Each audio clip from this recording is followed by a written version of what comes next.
Sirens, Slammers, and Service, a podcast for female first responders by female first responders. My name is Nikki Clucci, and I will be your host. As a former correctional officer in Alberta for almost 2 decades and the founder of Blue Line Fitness Testing, which provides law enforcement fitness testing and first responder wellness workshops, I started this podcast as a way for female first responders to share the trials, tribulations, and triumphs of their daily work. I want to showcase the unique perspectives, skill sets, and personalities that women bring to a first responder career and share their stories.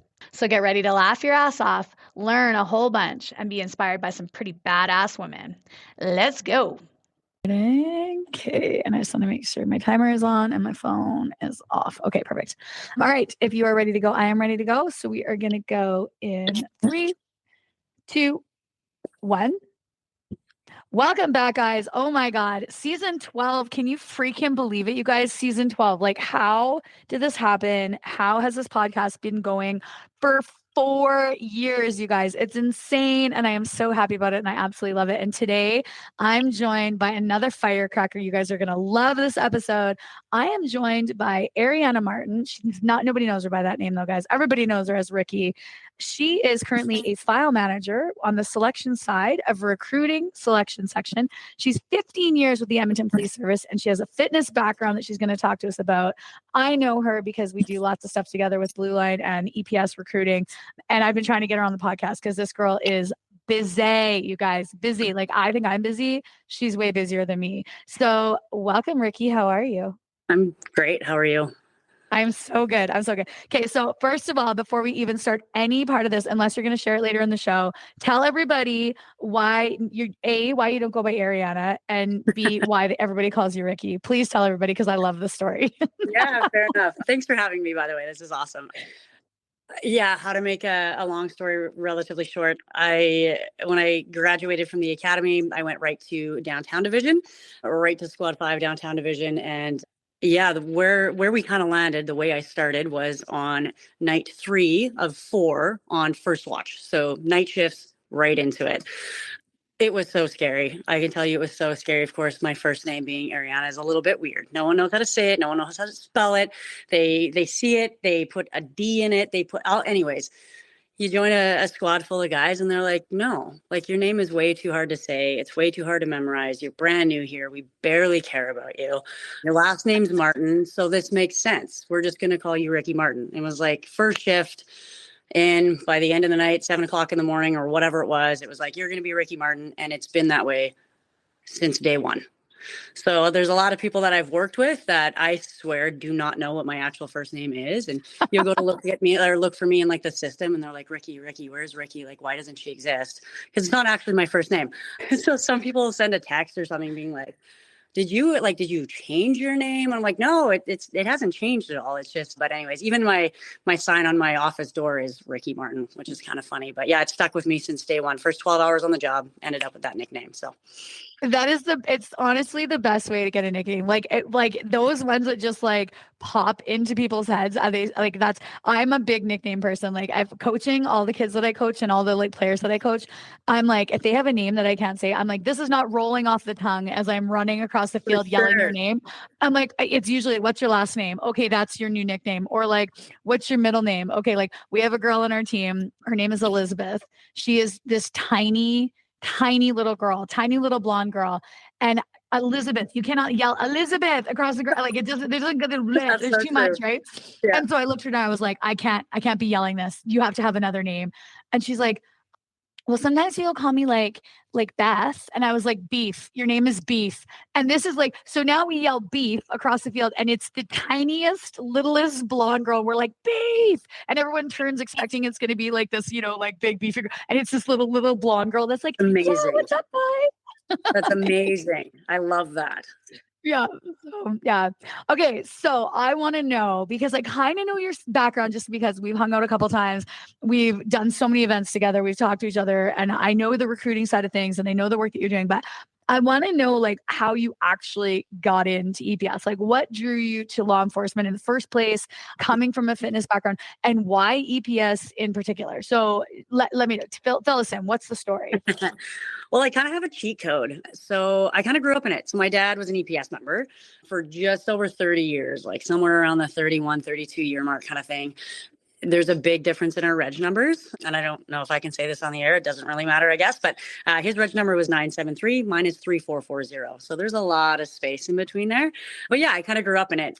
And I always knew as a kid that I would get there eventually, or I wanted to get there eventually, that kind of thing. So just like, yeah, listening to kind of his stories and talking to him on the phone, and his life just seemed so exciting. And especially when he got into some of the major crime units like homicide and whatever, and he was on call and he was busy, and the general kind of just job satisfaction he had was just something like, it was just super cool. I remember being like a little kid and running around headquarters with him. He'd have to pop into the office or something, or he would rip out to get us from school, and he'd be in one of those unmarked with like the like old school siren lights that would be on the magnet on the dash or whatever. And I'm like, what is this? And he's like, when we get ripping hard enough, they'll like fly off and stuff and whatever. And of course, we never got to take in any of that.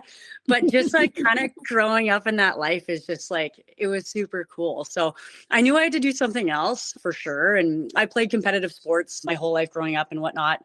And fitness was always like a major passion of mine. And I'm like, I kind of want to get into this industry a little bit first and kind of see where that goes. But I always knew I would end up with EPS, and I never thought about going to the RCMP or any other agency or whatever. Like I was born and raised here. My dad was, with the service and things like that. And even just kind of getting to know people that were on before I was and whatnot, just the camaraderie, the team, just how team oriented the EPS is, like that's one of the things that really drew me. So growing up in competitive sport and things like that, I'm like, this feels like a big hockey team kind of thing. Like I love that. And just picking that up from other people in it and whatnot. So yeah, so right out of high school, I went right to Nate. And I'm like, what can I get into so that I can get trained up and I can get out there and I can start doing my thing or whatever. So I took their PFT program like way back in the day. It was a 2-year program and whatnot, but it was good. It was a lot harder than I thought it was going to be. I'm like, I'm going to spend 2 years just playing in a gym. Mm-hmm. It was not like that at all. There was a lot more homework and labs and all kinds of things or whatever. But you know what? It was a blast. And yeah, I went right after high school. I had that 2 months of summer off and kind of got in and did my 2 years and came right out and kind of dabbled in different areas and ended up in a pretty big commercial gym for about 6 years and had a really, really good clientele for a long, long time. And some people that stuck with me for years and some people that I'm still in contact with that kind of watched that whole transition period of my life. And I spent some time at Nate training their women's hockey team there. And I spent a year with the U of A as well, training their women's hockey team, just kind of off the corner of my desk sort of thing. So yeah, that's where I started. Is that what you played? You were a competitive hockey player? No, loved hockey, played it kind of recreationally here and there or whatever. But no, I grew up playing ringette.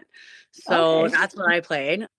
And you know what? My dad was always like, play hockey. It's better. There's more scholarships. Do this. But I was so scared of the boys because that's all that existed. Right. Mm-hmm. But I was too scared. I'm like, oh, they're going to make fun of me. Like there's no way and whatever. And looking back at it, I'm like, why didn't I? Mm-hmm. However, but no, I grew up playing ringette. I still play to this day. And I still play with girls I played with when I was like 14, 15 years old. So it's fantastic. We're a lot slower nowadays, but it's fine. So yeah, I still play, but that's what I grew up playing. And then I play competitive fastball as well. I played that for a number of years. I think I played that right up until I was 18 and I broke my cheek just warming up a pitcher and I just never went back after that. And I had a buggered up shoulder and all that kind of stuff. And it was like surgery or bust. And even to this day, I can't really throw a baseball more than kind of 10 times in a row. And my shoulder's like, yeah, no. So yeah, but that's kind of how I grew up. And that's what drew me to the EPS. That's what drew me to the fitness industry. And just that kind of like that busy sort of high flying sort of lifestyle, right? Like you're going all the time. I love meeting people. I love talking to people. That's the place to do it. Right. So, and it was a nice transition over from like the personal training side of things and into policing because you're so used to talking to people all day long, right? All day long. So yeah, that's kind of what drew me to it. And so when you said because you were at a big box gym for 6 years. So what was the point? Like, did you just kind of go, you know what, like, okay, now it's time. Now I feel ready? Or was there kind of something like where it was like, okay, I feel like this kind of side of things is like, I've kind of done my time here and I want something new. Like, what was it that kind of like spurred you to actually go like, yep, I'm going to do it now? Great question. Yeah, you know what? It was a little bit of both. So I kind of got to a point where there wasn't kind of much growth left for me in that kind of big box gym or whatever. I'd done the fitness manager thing. My clientele was awesome, but there was just not a lot of room for progression. And I was like, you know what? Like, I put in my time, and I had this kind of agreement with my parents, I guess. It was like, you're going to go to school. We want you to give us some time back because we're paying for your school. I was super lucky to have that opportunity. So I'm like, yeah, like I will turn this around. I will give this back to him and we'll kind of go from there. So I spent 6 years in the field. And then, yeah, when I was about 25, I was just kind of like, you know what, it's time. Like, I feel like, I had moved out in that time. I had lived in a couple different places. I was, fighting for my life and grocery bills and things like that. And sometimes calling my mom being like, yo, I've been living off of rice and barbecue sauce, things like that. But yeah, I just kind of got to a point where, yeah, there wasn't much growth left for me. So I thought, and again, I wanted to get into policing, and I'm like, hey, it's time. It's now or never. Like, you're getting older. This is going to get harder. Let's do it. But I think, to be honest, for about a year, I filled out 3 personal disclosure forms, I guess. So they're all online now. Everything is digital, right? But there were these massive packages. Like, it was a massive document with your 101 questions in it or whatever it was. And I probably filled that thing out 3 or 4 different times. And then, of course, when you let, a bunch of time lapse, there's new information that has to go in and things like that. But I fill it out. I'd have my package ready, and then I would chicken out. And I'd be like, no, okay, we'll try tomorrow. And I probably did that 3 or 4 times, right? And yeah, I finally got to a point where I'm like, and I think it was my buddies more than anything. They're like, what are you doing? Like, basically, like, shit or get off the pot. Let's go. Yep. And I'm like, yeah, you know what? You're right. So I want to say one of them drove me down there, and I like walked my little package in and I handed it in, and yeah, the rest is history. So yeah. I love that. So what year would that have been? That would have been 2011. Yeah. I think, kind of thing. So, and my process was pretty quick. I can't remember exactly how long it was, but it was pretty quick. Like, I remember handing it in, kind of working my way through interviews and stuff like that. And then basically being like, oh no, now I have to tell the gym and I have to tell my clients that I'm leaving. And it was very, very, it was very quick, but I think they were maybe pretty desperate at that time. So I snuck in there. They weren't desperate. Did you ever think about like doing like both, like keeping your clients, like doing kind of like on the side training and then also doing police? Or was it just like, no, I got to go a whole hog into this and like, sorry, see you later, clients. Like, I got to go.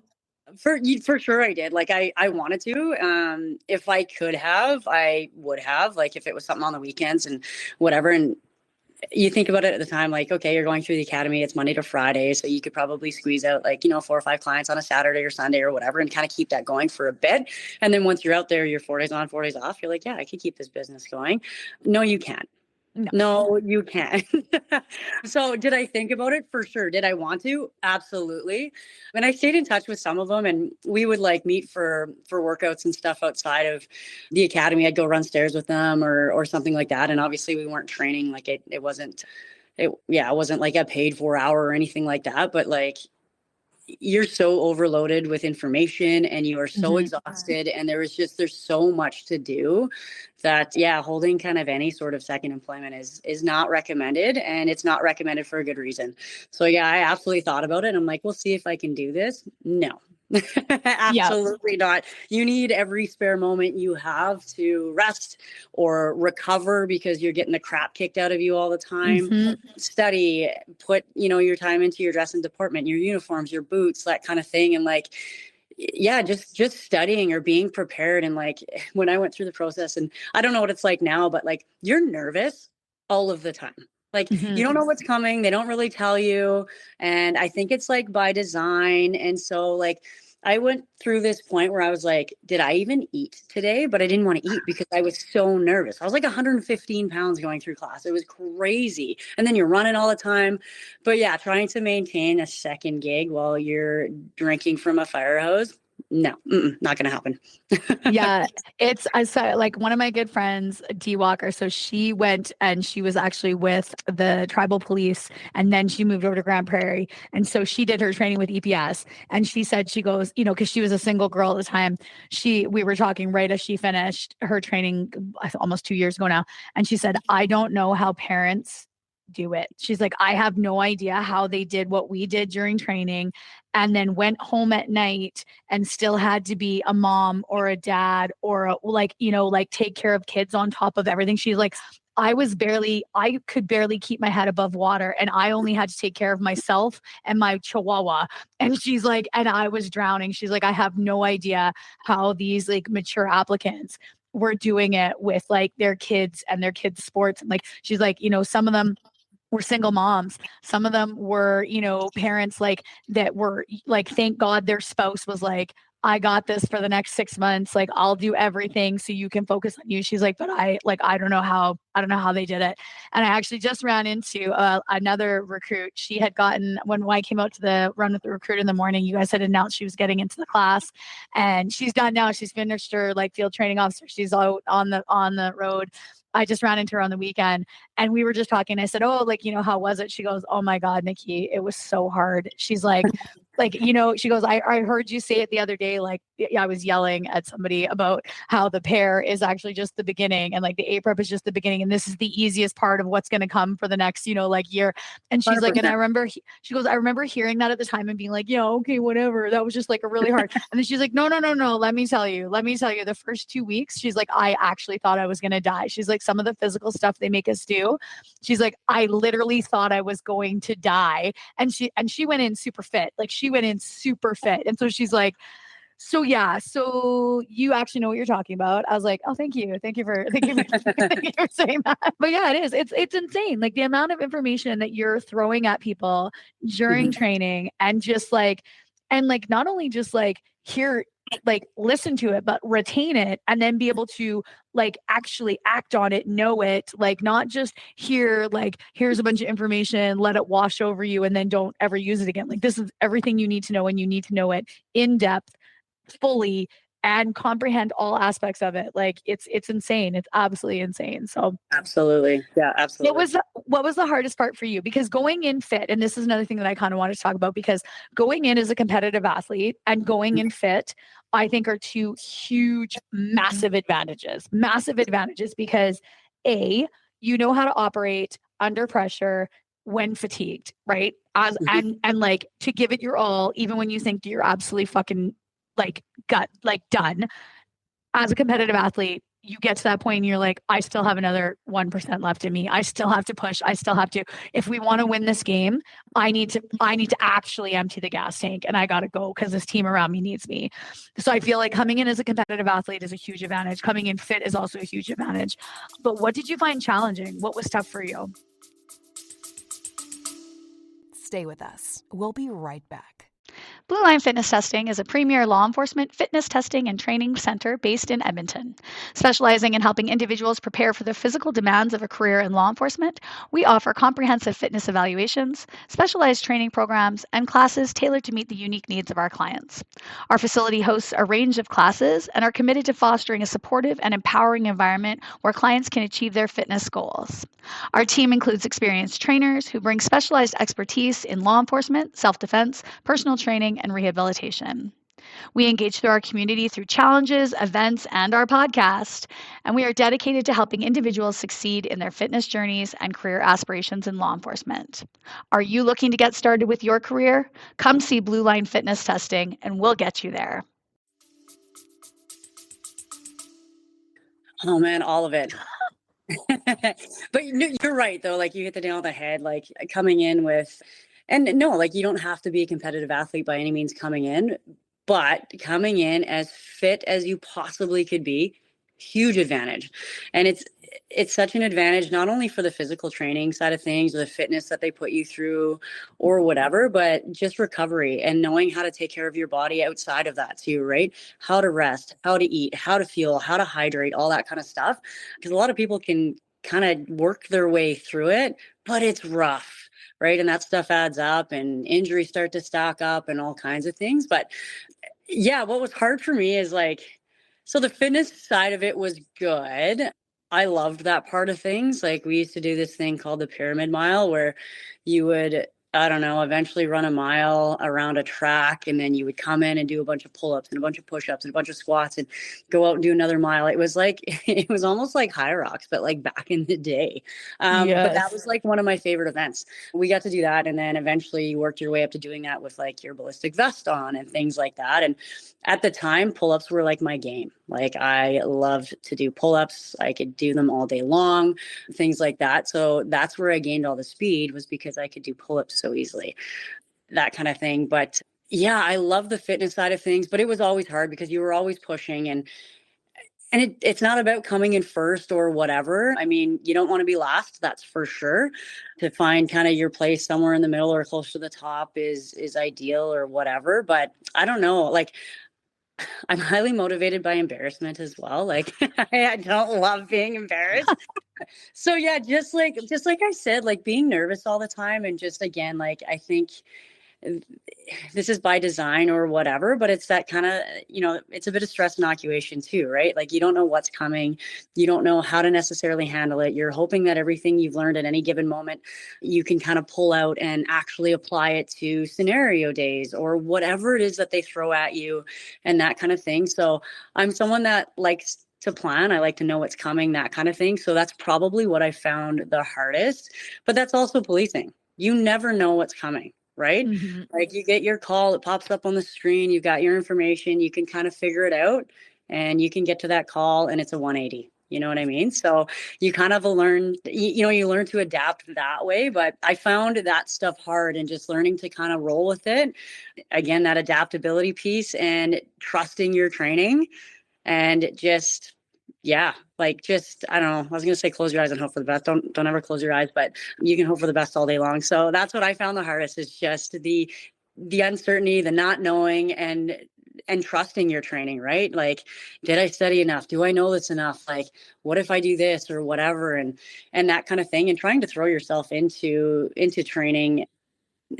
I don't know, just keeping that's whatever situation you're in, like just keeping that as realistic as possible, and just kind of like letting it go, like not putting yourself in a place of like, oh, this is a controlled environment, I can screw up, I'm going to try this, I'm just going to relax or whatever, but like treating it like you would out there, and just again trusting your training, and learning from every mistake you make, because you're going to make mistakes. Everybody makes mistakes, and honestly, like that's where I learned the most. So I think that's the hard, like you said, I am also highly motivated by embarrassment. But for me, it's I hate being wrong, not in like a bad way, like in a, like, I don't ever want to be wrong, but in like I hate when I make a mistake, because I am such a 100%. perfectionist that Yes. like then I catastrophize the mistake and I'm like, oh my God, like you're so stupid. Like, how could you not know that? Like you need to study more. You need to do more. Like you should have known that. Like, and so I'm terrible at that. So that would be super hard for me, is like I would expect perfection every single time I did something. And then when it wasn't perfect, because it's not going to be, because you don't know what you're doing. And even if you do have the training does not prepare you sometimes for the 180 that happens, and you got to think on your feet, and you got to go, okay, what are we going to do in this situation? Right. Like, so, but then, then when I get things wrong, I would be like, oh my God, like I'm such a failure. Like I'm such an idiot. Like, how did I get that wrong? Go back, double down just as hard. But I think that also, like, again, the flip side of that is then I would go back, double down, and I'd be like, I'm never making that mistake again. Like, I will never, like, I will from now on, I know exactly what I'm doing in that situation, whether it falls out the way it's supposed to, or if it goes sideways, I know I'm never going to do that, whatever it was that I screwed up again. So yeah, absolutely. I like that. I really like that. And so when you graduated, did your dad give you your badge? Yeah, he sure did. It was fantastic. Yeah, it was awesome. He put the dress blues on. It was funny because like a couple weeks out, he's like, I don't know if I'm going to fit into this thing, but he did. He probably like starved himself for like 10 days, let's be honest. But no, yeah, he jumped into his blues and whatnot. And yeah, he gave me my badge, and it was awesome. It was just such a cool moment. And yeah, I had a couple classmates that had their parents or whatever up there to do that. And I always loved that. So he was such a big part of, why I chose policing. And yeah, it was a very cool moment for sure. was he okay with you going into policing? Because like lots of people that I talked to, their parents, like my mom was like, she hated the fact that I was in corrections. She's like, why can't you go be a lawyer? Why can't you go, like, you have a degree? Why do you want to work in that stinky jail? And I was like, because I like it, because it's Action Jackson over here. That's why. But like I know a lot of people whose parents were like, whatever you do not go into the same field as me. But was he like, love it, let's go for it? Yeah, you know what? Like, I don't really recall it kind of being either way. Like, I think he was just, I don't know, kind of just comfortable with it. Like, he knew the job well enough and whatnot. He was just always supportive, and like, I think he was pretty proud and whatever. But yeah, he never pushed me to do it. He was never like, oh, you should do this or whatever. He kind of let me figure out my own way and was just pumped about it kind of as I came through it. And my mom was a little bit different. Like, she was nervous for sure, but she kind of knew what the job was about, being married to him, right? And going through the shift work and doing that and whatever. So she kind of knew what it was about. But of course, she was nervous being a mom and stuff like that. And even like, I mean, I'm in a administrative role now, but up until 2 years ago when I was still on the road, like I would still get a text message from her at 5:00 in the morning or something like that, just being like, hey, how was your shift? Just checking, like, did you make it home or whatever, or how was it, and what were you up to last night, and things like that. So she's a mom. She's always gonna worry if I'm out there, right? But she's quite content with me being behind a desk at this point. So I love that. That is so sweet. What a cute little mama. I love that. Mama Martin. Well done. Yeah.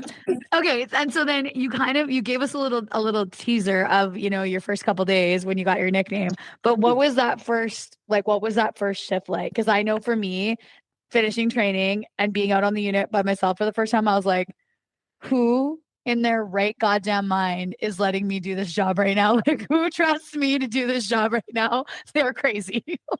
1,000%. I still feel that way sometimes. Not even gonna lie. It was scary. It was so scary, but it was like fun. It was also super exciting. Like the first couple of night shifts that I did, and I only had to work 50% of the set just because of the way the timing went. That was like the first time I had done like an all-nighter, not on purpose, right? Well, I was on purpose, like I had to work or whatever, but like being switched on and trying to figure everything out. It's like, okay, I tied my boots today. That's where we started. Perfect. But I remember being so grossly tired, and I'm like, okay, like, how is this going to work for the next X number of years? And eventually get used to it, and you learn how to sleep. And again, you learn how to fuel and recover and things like that. But yeah, that first kind of set of shifts was eye-opening. Like, I don't know if I've ever been so tired in my life. And then, yeah, as I worked through the field training and all that kind of stuff, and I had 2 different PTOs. And so one kind of does the first half of your training, then you do your midterm. At that time, it's a little bit different how they roll it out now.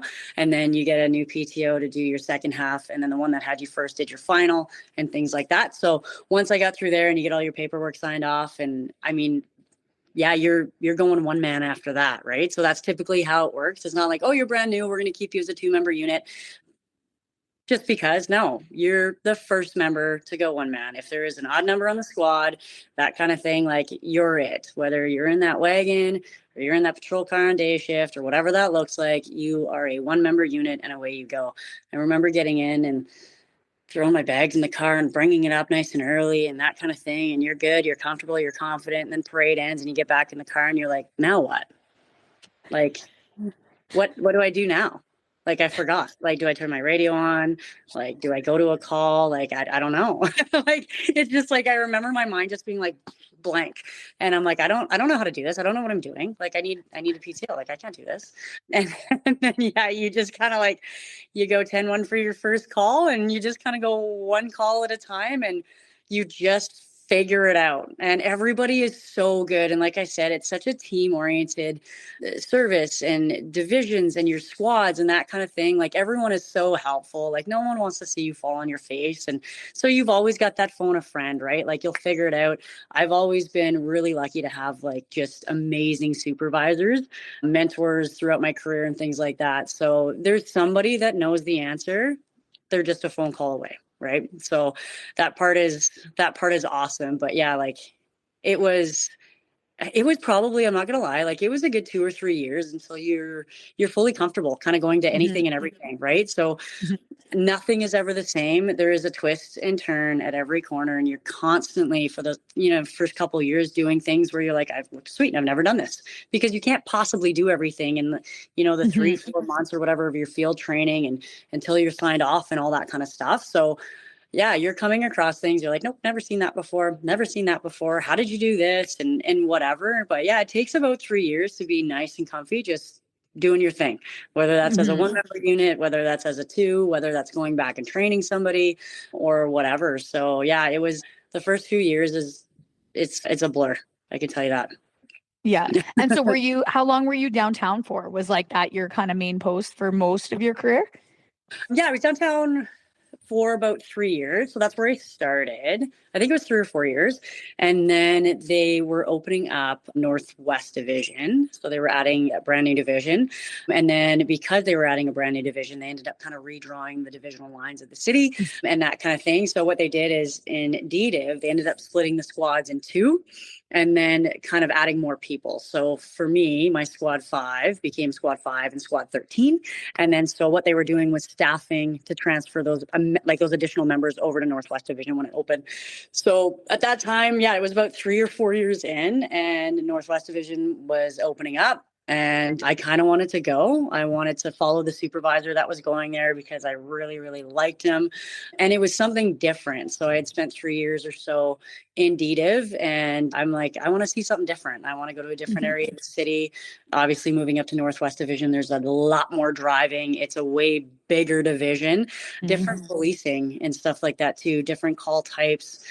Yeah, so I just kind of wanted to branch out a little bit and try a different style of policing and try a new division, kind of challenge myself. I had gotten really comfortable in DDiv and I easily could have stayed there, but I'm like, yeah, let's step out of your comfort zone a little bit and try something new. So then I spent, a handful of years, at Northwest Division, and then transferred over to Beats in Northwest. So did 118 of for 3 years. And then I went back to patrol for another bunch of years, had a bunch of recruits kind of sprinkled, throughout that stuff. And yeah, eventually I think whatever it was, year 12, 13, I ended up throwing in for recruit selection section, and here I am. So do you have, because just having spoken to like a bunch of different police agencies and people, is there like specific time limits on like you can only be in this division for 2 years and then you have to move divisions, or you can only be on patrol for 2 years and then you have to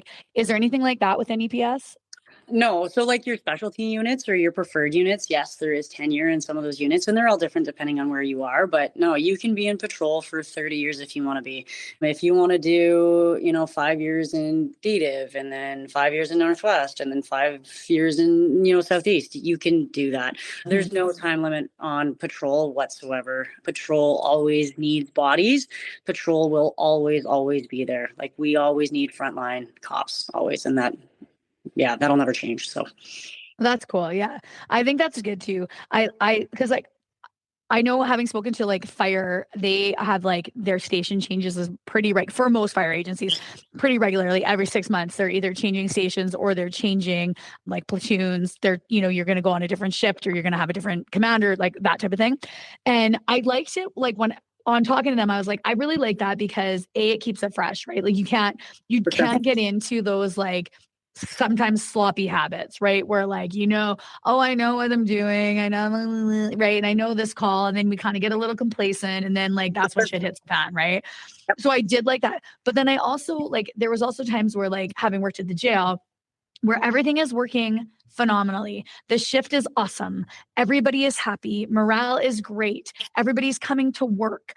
There's no incidents because everybody's doing their job, because everybody loves their partner. Everybody wants to be good and do a good job because they're happy. And then somebody would come along with a great freaking idea. Let's do a shift shuffle and let's move people. And we'd be like, don't fucking touch our shift. Don't. You can do shift shuffle.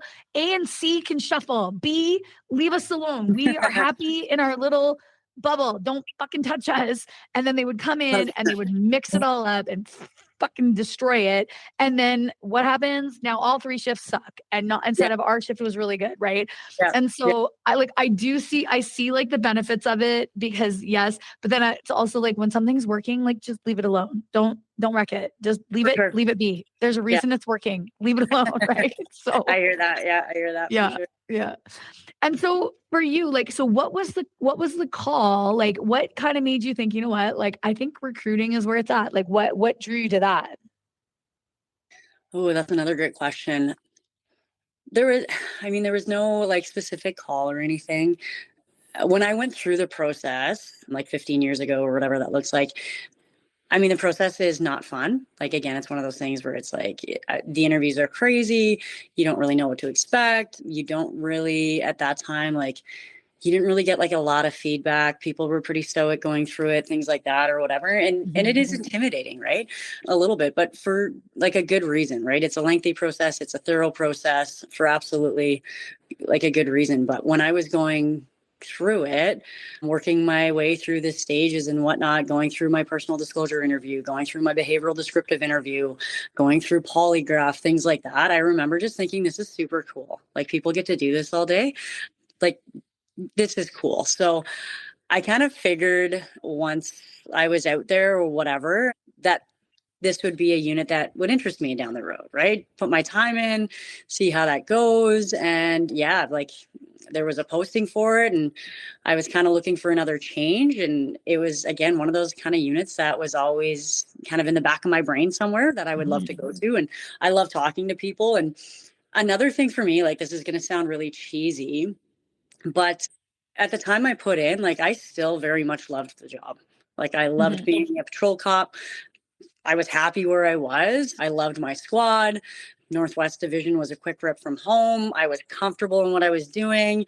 I was a PTO for a long time. I think I had 15 recruits up to that point, things like that. And yeah, I wanted to sit down with people and like tell them how great this job is. And I want to make sure they're really good for it too and give them that opportunity. So yeah, that's kind of what drew me to recruiting, was going through the process myself, just kind of always thinking this is really interesting. I love the process. Being a PTO, seeing how eager new recruits are and what they bring to the organization and your squad and even your patrol car and all that kind of stuff. And just thinking like, yeah, I want to be a part of that. So yeah. That's awesome. I think that it's really important too that the people that are in those recruiting roles truly do love their job, because I think that is where some agencies fall down, is that they put people in, or like the PTO role. Like, people sometimes, and again, I'm not saying this for, like EPS, I'm just saying this as a general rule. Some people take those roles on because they see it as a betterment for themselves. Like, oh, if I do this, that's a thing I can put on my resume saying that I was a PTO. So therefore I'm going to get that sergeant promotion, or I'm going to get that, blah, blah, blah. I'm going to get into that specialized unit because look, I did this. I helped the department. But they're not doing it for the right reason. They're not doing it because they actually genuinely care in development of new people and making sure that they actually know what they're doing and making sure that they feel comfortable and things like that. And so I think it's awesome when I hear recruiters that got into it, because they're like, I want to be that person. I want to be that person who is making sure that they're doing it right, who is there when they have questions, who is the person that they can go to and they don't feel stupid asking the question because they feel comfortable with me to say, hey, I like literally have no clue what I'm doing. What do I do here? And me be able to go, okay, right. Like, so Yeah. I love that that's what kind of drew you, because it is so important to have those people in those roles and that understanding again of like we've talked about this multiple times. And I have people that ask me all the time, like, is this process supposed to be this long and this hard? And I'm like, yes, it is, because it takes this long to actually vet somebody and see if they actually are what we're looking for and are, that there are no skeletons in the closet that are going to come back later on and, all those things. But like, it also tests you, like, if you can't handle the recruiting process, like, you cannot handle what the street is going to throw at you. Let me tell you right now, because again, the recruiting process, guys, is like the easiest part. It's like the easiest part of this career, even though at the time you feel super stressful and super hard and super long. Like, it's honestly the easiest part, guys. No, just buckle up. Also, if it's your first go round and you're in the process right now and you're thinking, oh my God, this is so hard. just be prepared, guys. This is the easy part. Okay. And so when you got into recruiting, because I know like, so now you're on the selection side of things, but like, so can you explain like how is recruiting divided up? Because there's like what you used to do, which is go to the event, go out into the community, come hang out with me, like talk to everybody that's interested.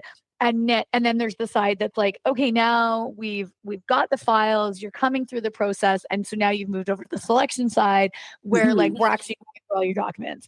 But is there anything else within recruiting? Like, is there other roles besides like those kind of two sides? No, there's just the two sides. And it's kind of neat. Like I like the way that they do have it all kind of planned out. So typically when you get into the section, you will go to the recruiting side first. So you get to really know the job from that side. So basically recruiting, we say, is kind of responsible for your first 1 to 4 stages. And then on the selection side, they're responsible for your remaining 5 to 8 stages, that kind of thing, right? So yeah, when you get into the recruit selection section, you end up on the recruiting side first, and that's where you start to really know the job, right? So those first, number 1 through number 4, the APCAT, the A-PREP, your BDI, that application submission, all that kind of stuff. And we're doing the events, right? We're doing pop-ups at post-secondary schools. We're traveling all the way across Canada, recruiting the best of the best, that kind of thing. We're getting our name out there. We're letting people know like, hey, do you know anything about our process? It's really cool. We'll actually pay you to train to be a police officer. We will teach you everything you need to know. Mm-hmm. So getting that side of things just really kind of under wraps, which is awesome. And then eventually you kind of work your way over to the selection side of things. So yeah, like I said, you'll kind of come in at that stage 5, which is the personal disclosure interview. And that's where you'll be allocated an applicant, and you'll kind of see that applicant through the rest of their process, which is super neat. So you kind of tie up their little package at the end with a nice little bow. You send it off to the selection committee. You wait to see what happens. So how long, like right now, on average, I know it's very hard to give that, but like on average, how long is it taking an applicant to get through the process? Yeah, we usually tell people like it's about 4 to 6 months. It can be longer. It can be 4 to 8. 4 is pretty quick. And sometimes it can be even longer than that. Kind of depends on your life circumstances, right? Are you coming from out of town or out of province, or, what does work look like for you now, and availability and things like that. And it can take longer, right? It can be up to a year for some people. It just kind of depends what you have going on and whatnot. So 4 to 6 months is pretty average. Have we seen people progress a little bit more quickly than that? For sure. But yeah, that's about average. It's just always helpful because I know listeners are always like, well, like how long is it going to take me? Or the thing that I'm seeing a lot of times now is people are assuming that like, oh, I applied for the job, like I'm going to be doing it in a month. And I'm like, okay, well, that's not reality. Like for any, like 100%. Basically for any first responder, like agency, like don't quit your job. Like, cause I've had people like, I've already quit my job. And I'm like, well, that was dumb because you're not going to have a job now for 3 months. Like you better go back and ask them for your job back because you need that for the next 3 months. It's going to take to even get through like the quickest process with some of the agencies, right? It's like, no, you don't quit your job, guys. Don't quit your job until you actually have the like letter from them being like, this is your start date. This is when you're going to the training academy, or this is when you're going to depot, or this is when you're going to recruit training. Like, don't quit until you have that letter, guys. Absolutely. There's no guarantee, right? So exactly. And there's so many different like touch points too, where like decisions can be made where it's like, nope, unfortunately, that's not the fit that we're looking for right now. It doesn't mean it's not a fit that we're looking for forever, but that's a deferral of a year or 2 years or 3 years, like whatever it is. And so because you did both sides and you're doing both sides, or you have done both sides, can you break it down for us in like, let's go like a Cole's Notes version? What does the recruit process look like for our listeners that may be contemplating a career with EPS? Yeah. And if it's something that you kind of like to see in front of your face, I encourage you to visit joineps.ca. It's all laid out there, and you can kind of dig into each and every stage and what that entails right there on the website for sure. And we're always open to phone calls, emails, pop into the office or whatever. Like that's why we have one. That's why we've got recruiters there all the time. If a file manager is not in an interview, that kind of thing, like we're here to help or guide you through the process, answer all your questions, that kind of thing. Don't be scared to reach out. We'd rather you ask the question and kind of get things right than take a guess. But yeah, so I guess it was just over the winter time there, or I guess starting January, we changed our process a little bit, and we started with the APCAT first. So that first stage is you're going to be writing that exam first, and make sure you're putting some time into studying that kind of thing. There are resources online. You can also pop onto joineps.ca again. We've got a little practice exam up there that kind of shows you what some of the questions are like. It's really applicable to the exam and whatnot. So you can dig into that for sure. But you're going to start with the APCAT. At this point in time, you need a score of 84 out of 120. That's 70% in order to move forward. Obviously, you want to get the highest mark possible, but a pass is a pass, right? You will move forward with that minimum of 84. Then you're going to move on to your application submission. It's not a tiny application, right? So again, if you're at that application stage and it seems a little bit lengthy, or there's a lot of stuff that you need to do and attach, and you've got to see an audiologist, you've got to see an optometrist, all that kind of stuff. Yeah, it's not easy. Don't expect to do it in a day, and don't expect to do it in a week. Like, it's probably going to take you a couple of weeks to fill that thing out. That's okay. That's normal. If it takes you a month, it takes you a month. If it takes you two, it does, right? That kind of thing. So once that goes in, you'll go through a bit of a pre-screen process. We're going to make sure that application is complete. We're not missing any documents or things like that. And we see that all the time. So I do encourage, for anybody listening, if you are at that stage, if you have any questions about your application whatsoever, or you're not understanding something, or you're not sure what a particular document is, or if it was attached properly or whatever, give us a call. That's what we're here for. We want your application to be fully complete. No missing documents, no mistakes, nothing like that. Put an effort into your application. It shows, and we see that, right? This is a very competitive process, and it starts then and there, right? If you're not paying attention to detail, or you're just kind of like, we'll see what happens, they'll reach out if they need this or whatever, bad mentality to have, right? You're going to go to the bottom of the pile, and you're going to struggle for the rest of the process. So again, that's what the office is there for. Make sure that application is complete and that you've put a full effort into that thing. And I mean every answer on your personal disclosure form as well. When it's asking for details, dates, times, locations, things like that, make sure that's in there, right? So oftentimes I'm getting a lot of details that are left out. Yeah, this happened. Okay, well, when did that happen? What happened? What was the result of that? That kind of thing, right? It's bare minimum. Asked for this, I'll give you the bare minimum. So put some effort into it for sure. And then, after you go through a bit of a pre-screen, we make sure that that application is complete. You're going to go off to your A-PREP, which is the physical fitness test. You can watch that online as well at joineps.ca. You can reach out to Blue Line Fitness. They will give you a hand with that. Yes, we will. They will get you through. And it's, it's so good to prepare for that too, right? So we do an A-PREP orientation as well, which is again available online. You can register there. You have to be through your exam first, but there's also Nikki's out there to help you out for sure, right? And getting familiar with the A-PREP itself, what it feels like, what it looks like, that kind of thing is a massive advantage. Like, not going in cold is a massive advantage. Do people go through it cold and pass? For sure they do. But some people don't, right? So give yourself that advantage, right? Come out to the orientation, watch the video online, learn how to train for it, things like that, right?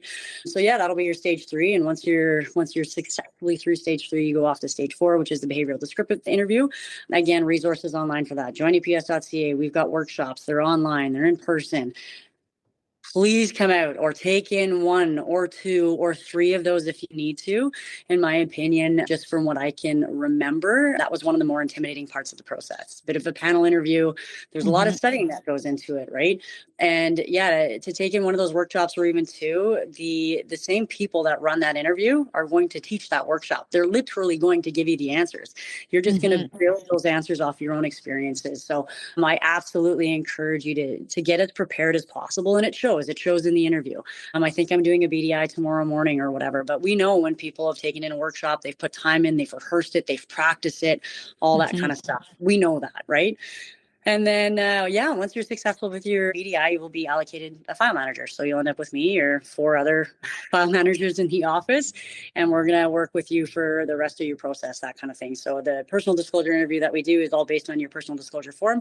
So it's that 101 questions that you fill out all about your life, things you've done or you haven't done, or what you've learned, and maybe some unsavory things, maybe some really great things. We're gonna dig into all of it and that kind of thing. And so Yeah, at that point in time, we kind of determine like, where are you at? Are you competitive enough to move forward? Is there anything that we need to look at? Is there anything that's maybe going to halt your process for whatever reason? Maybe, maybe not, but we're going to have that conversation as well. So it's a good way for us to get to know you, but it's a good way for us to say, like, you know what, are you a fit for this organization? Okay, we'll try and figure that out. But at the same time, like, I think it's really important to kind of explore, investigate, like, is this career fit for you? Right. So it's not necessarily about being, a fit for this organization, but is this career a fit for you? Are you ready for this career? That kind of thing. So yeah, if, that goes well for you, you're going to move on to polygraph, which I also recall being extremely intimidating for whatever reason. It's literally like the movies. But it's really not at the end of the day. But I just remember being so nervous, and you're like, am I nervous enough that this machine is going to be like, you are a liar? No, not at all. I was super nervous, and here I am. I managed to get my way through it. But at the end of the day, like, it's the easiest part of our process. The polygraph is the easiest part of our process. You're telling the truth. At the end of the day, that is all you're doing. You just have to tell the truth, and you're A-okay, right? Yeah. So a couple things that you're in complete control of in your process is, number one, telling the truth. Your fitness, right? You're in complete control of your fitness level, and you're in complete control of the completeness of your application package. Those are the three things that you can control going through this interview process. The application process. But yeah, once you get through your polygraph, you're going to move on to stage 7, which is their psych and medical.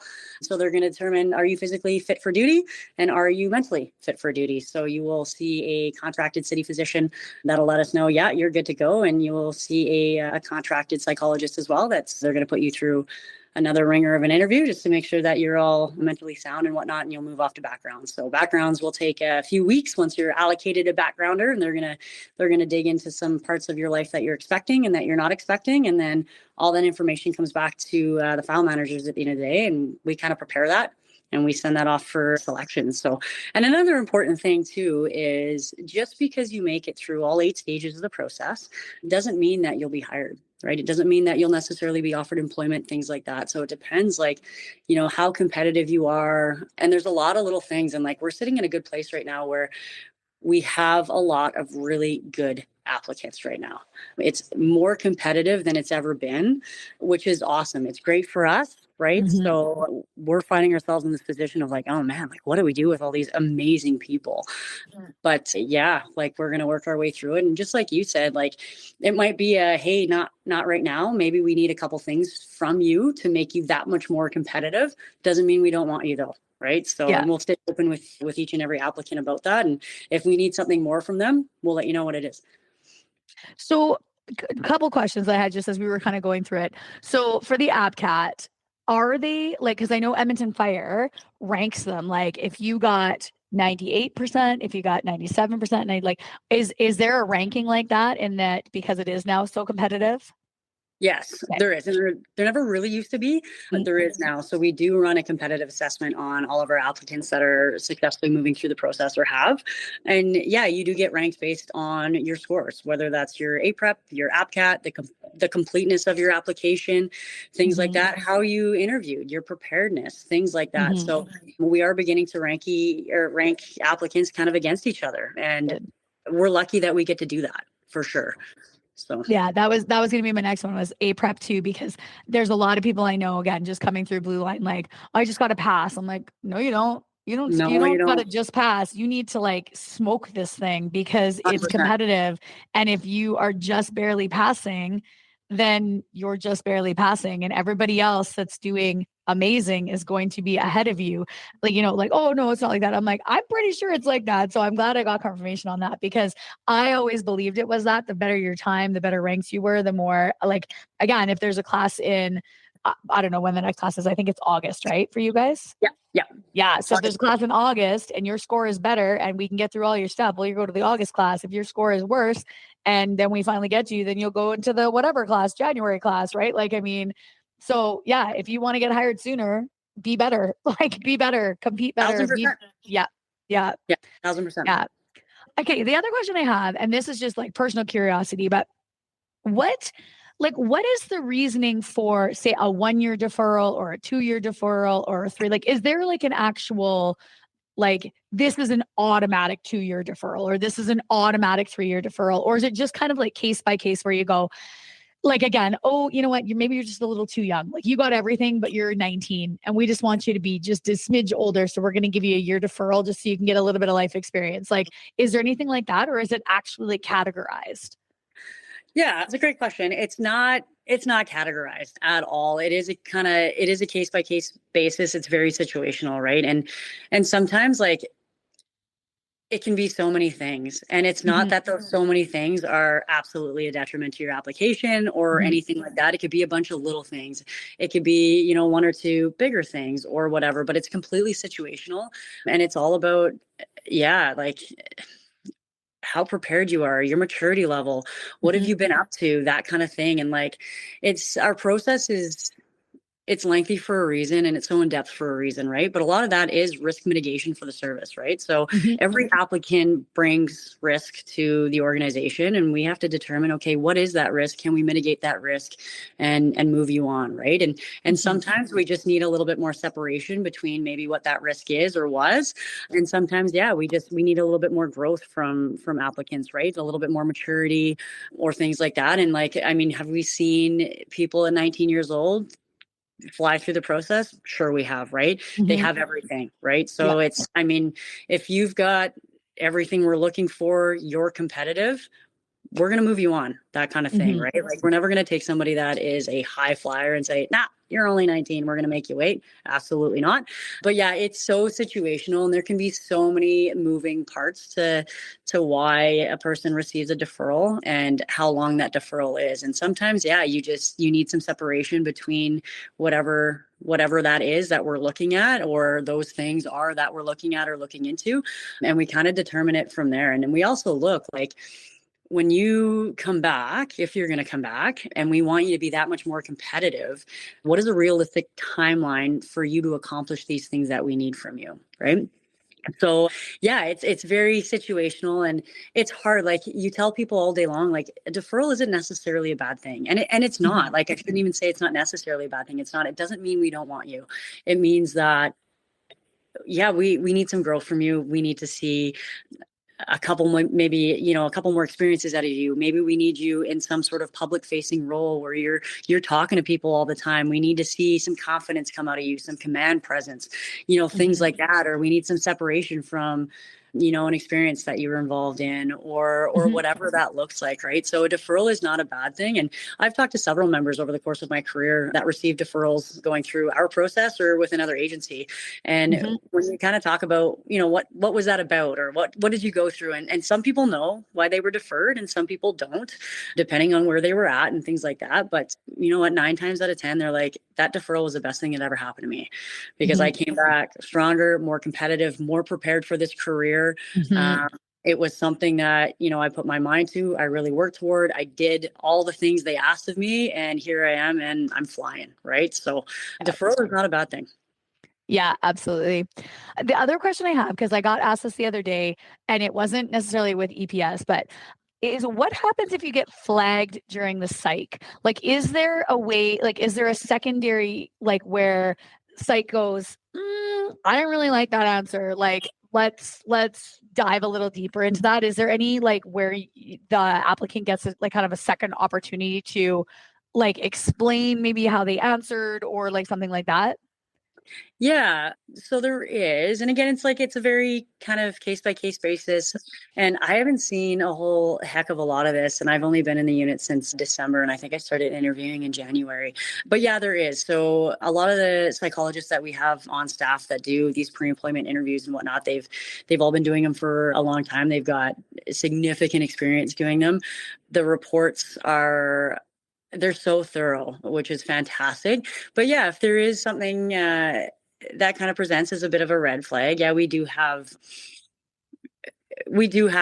I guess, a process of like, we can send this off to, I guess, our lead psychologist that will take a look at things again. We'll go over the report. We'll have a conversation with that psychologist. Can we mitigate, this thing or that thing or whatever, move forward? Yeah, for sure. And again, like that's another tool for us, right? So yeah, like, and it's tough, right? It's like, it's not my wheelhouse, so to speak. But again, we have such a great team of people on the selection side that have been doing this a lot longer than I have, that have seen all the things, right, that happen in all the various stages that, that they can kind of weigh their experience on. And we can talk to the psychologists as well. We can call them, we can email them back and forth. We can do whatever we can to kind of mitigate what's come up, if that's even possible. And then, we have like our lead psychologist that kind of runs, I guess, the team that we have. And she can kind of be that final say if that's what we need. If we're like, you know what, we need a second set of eyes on this. What do we have here? She'll do that for us for sure.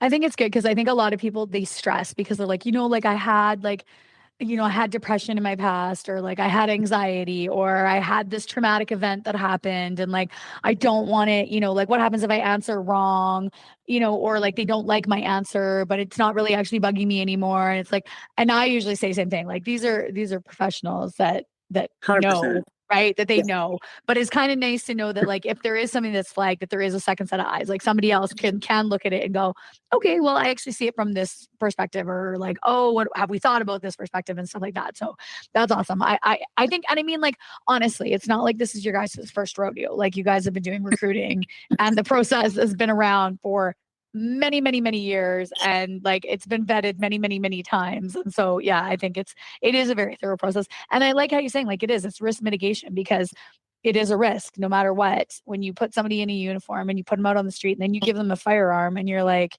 here's a set of laws that we need you to uphold. Like that can be risky. Because we are human beings and we have, every human is going to react to something differently, even though we've trained, like there's innate things within human beings that things will happen. And so it is risky to put humans out there. So it's nice to know that there is all these things in place for that recruiting side of things.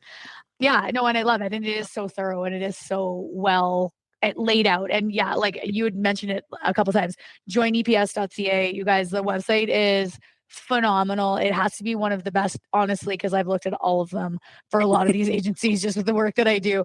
It has to be one of the best laid out and has the most resources. Like I always say, like EPS holds your hand through this process, you guys. Like if you apply to other places, they are not holding your hand like this. Like they're not giving you APCAT resources. They're not giving you Run with Recruiter. They're not giving you, like the A-PREP info sessions. They're not giving you interview sessions. Like they're literally like, here's our process, buckle up buttercup and let's go. Right. Whereas EPS is like, let me help you every step of the way. Let me make you, fully comfortable in moving through the process. So guys, like use the resources that are out there.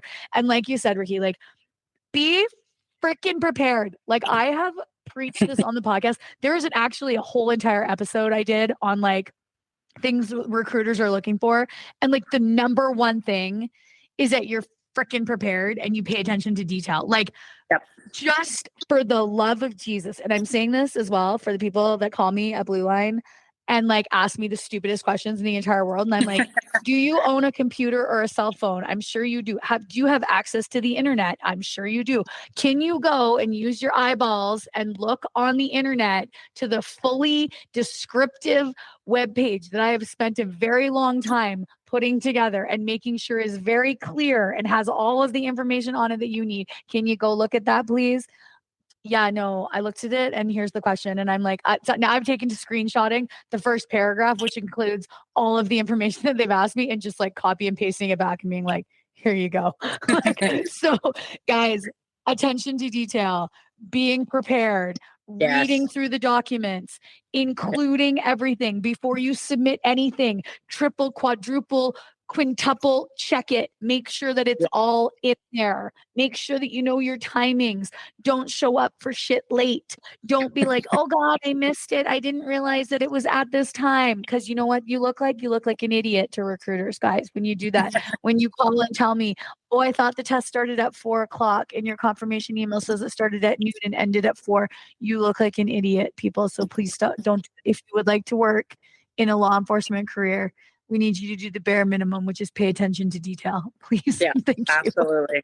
Yeah, absolutely. I appreciate that. Oh my God, I know, right? Like I need to do another episode on it, just like where I'm like, every single word attention to detail.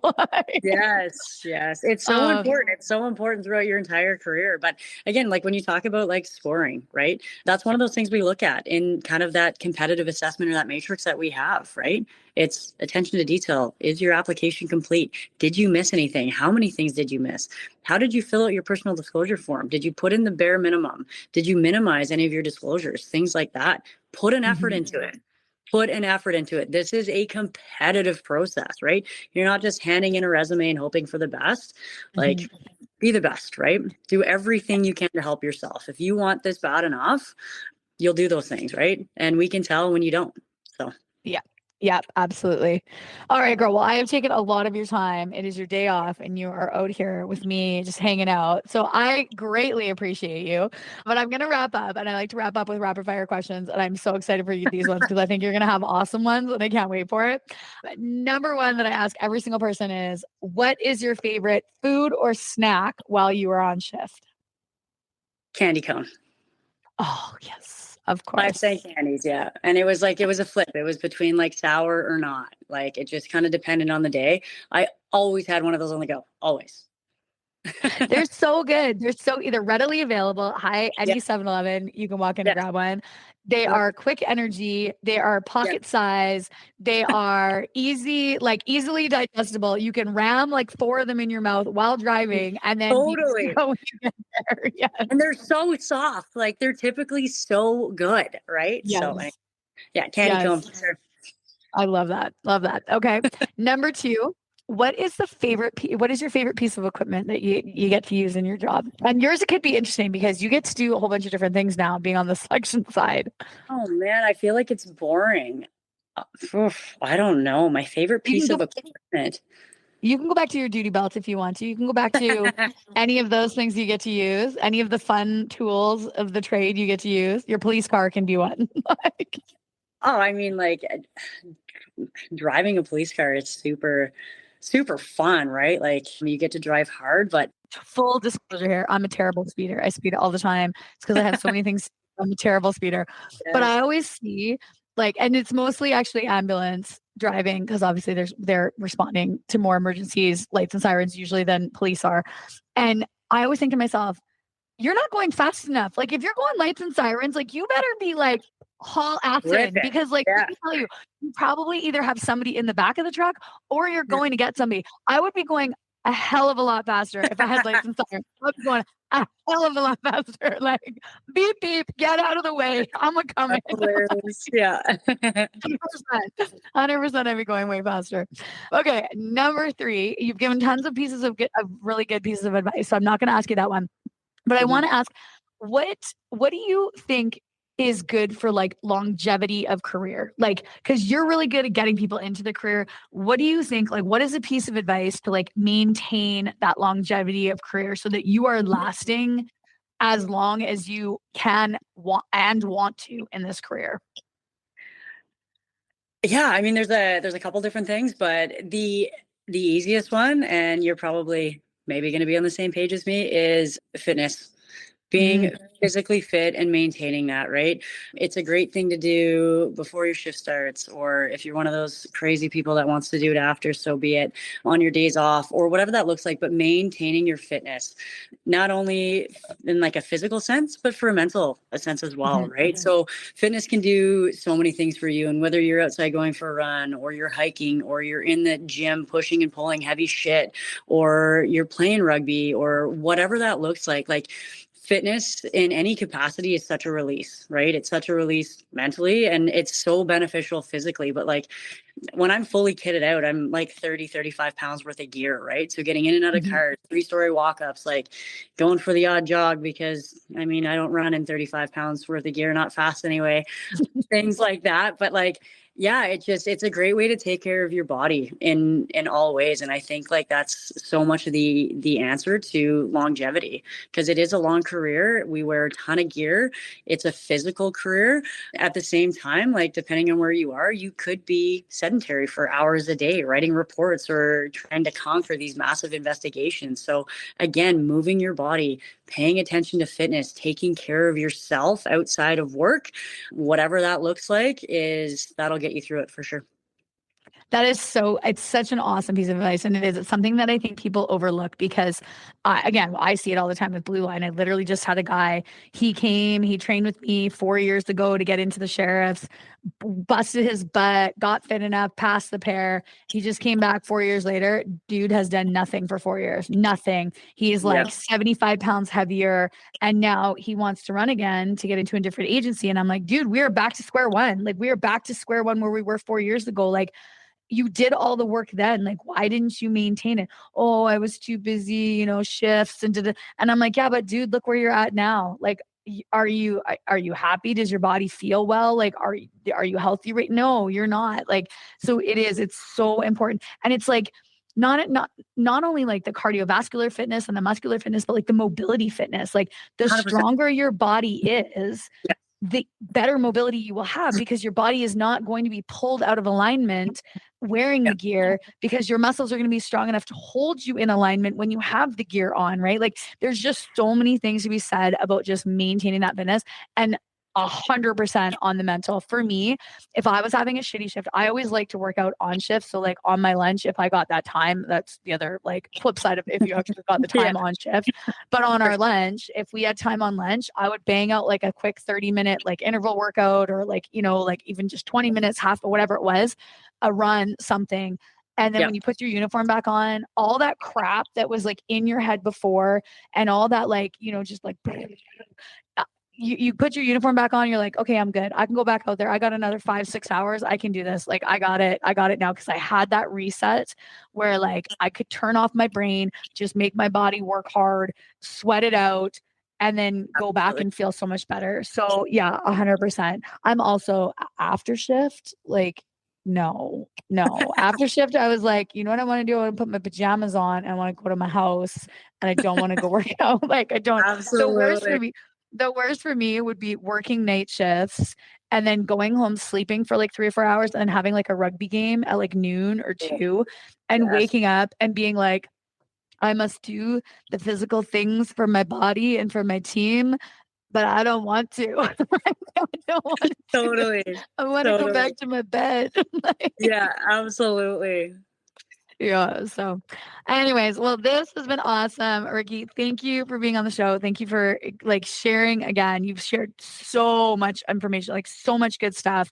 And I'm so excited for you for this new role. I can't wait to see where you go from here and what you do with this.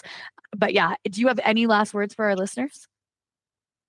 I don't know. I don't think so. Thank you so much for having me. And yeah, like I said, visit the website, joinaps.ca. If you need anything at all, give the office a shout, right? There's an email that's also linked to that website, but we're here for you. If you want to have a chat with me, reach out to the office, whatever. But yeah, we're here for you. We're here to help you out. Ask all your questions, make sure that application is complete, and we're good to go. This is a great career. I can't imagine doing anything else. And yeah, no regrets. So I've got a good chunk of time left here with the EPS, and I'm excited for every minute of it. So yes, absolutely love it. And I will be putting it all in the show notes too, guys. So check out the show notes, check out the social media captions and things like that. All that information is going to be in there. And yes, I will attest, these guys, that whole division there are incredible.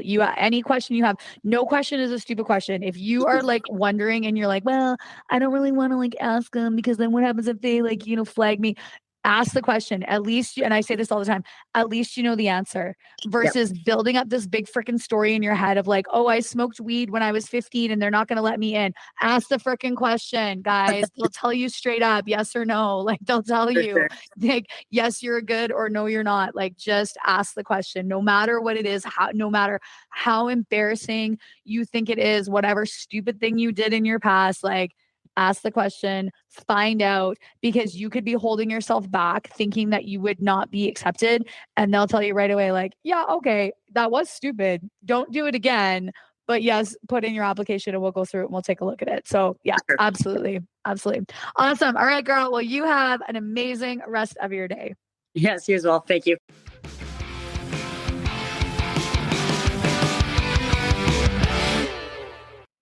Well, that's it for today, folks. Thanks so much for tuning in, listening, giving me your time, your energy, and your attention. I completely appreciate it.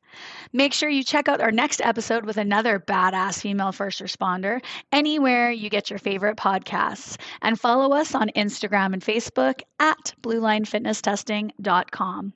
I hope you stay safe, keep your head on a swivel, and watch your six.